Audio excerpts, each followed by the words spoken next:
Olá! Hoje a gente vai mergulhar num período de quase 500 anos na história da Igreja. Um tempo que muita gente chama de Idade das Trevas, sabe?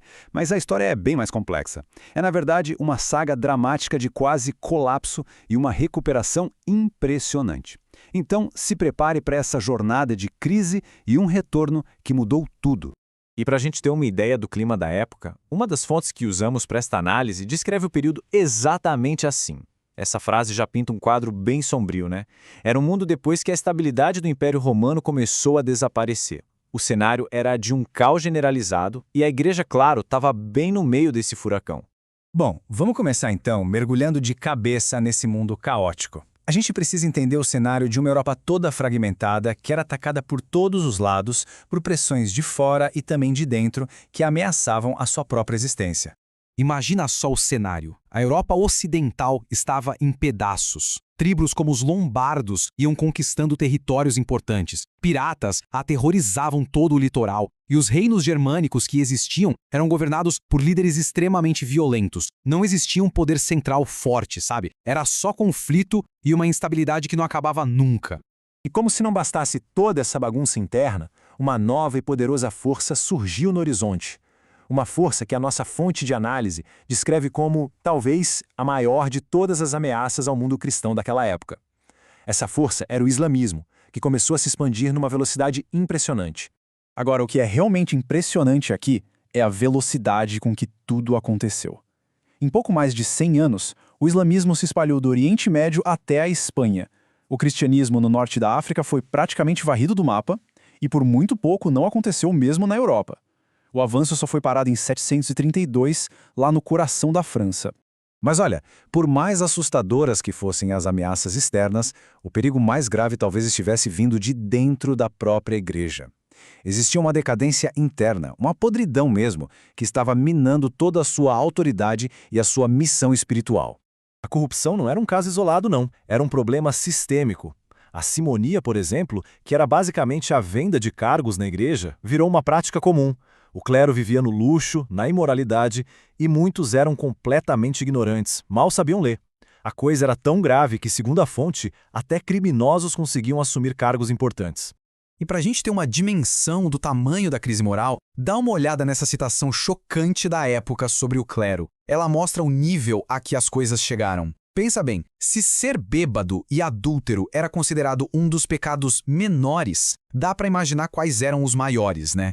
E essa crise chegou no topo, nem o papado escapou. A instituição, que já tinha sido um farol de autoridade moral, virou um joguete político.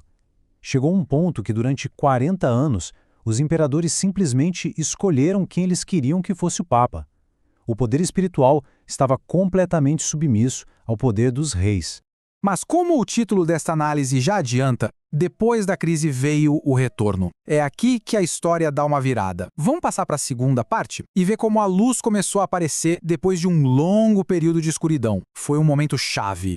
Então, ali perto do ano 1000, as coisas começaram a mudar. As grandes invasões deram uma trégua, a Europa ganhou um pouco de estabilidade e, nesse novo clima, as pessoas começaram a sentir uma necessidade de renovação espiritual. O movimento de reavivamento religioso começou a ganhar força, plantando as sementes da reforma. E a fonte desse reavivamento todo foi o movimento de Cluny. Tudo começou em um único mosteiro lá na França, com uma galera determinada a voltar para os princípios básicos: disciplina, piedade e, o mais importante, independência do poder dos políticos corruptos locais. E essa ideia, nossa, se espalhou que nem fogo em palha seca. E o ponto crucial é que esse movimento não era só uma ideia vaga, não. Eles tinham um plano de ação bem claro. Os reformadores, inspirados por Cluny, tinham 3 objetivos principais. Primeiro, acabar com a corrupção financeira. Segundo, reformar a vida pessoal do clero. E terceiro, restaurar a disciplina moral em todos os níveis da igreja. Isso nos leva direto para a parte final da nossa análise. Agora a gente vai ver como essas ideias saíram do papel e se tornaram uma verdadeira revolução, que resultou numa concentração de poder nas mãos do Papa que mudou a Europa para sempre. O grande cérebro por trás dessa revolução foi um monge chamado Hildebrand.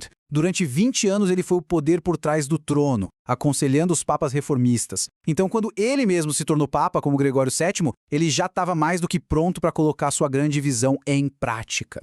E as ações de Gregório VII foram radicais, para dizer o mínimo. Ele decretou que os papas seriam eleitos pelos cardeais e não mais indicados por imperadores. Ele proibiu os reis de nomearem bispos, o que tirou um poder imenso das mãos deles, e impôs o celibato de forma rigorosa. O objetivo final era muito claro: transformar o papa no governante supremo e absoluto da Igreja.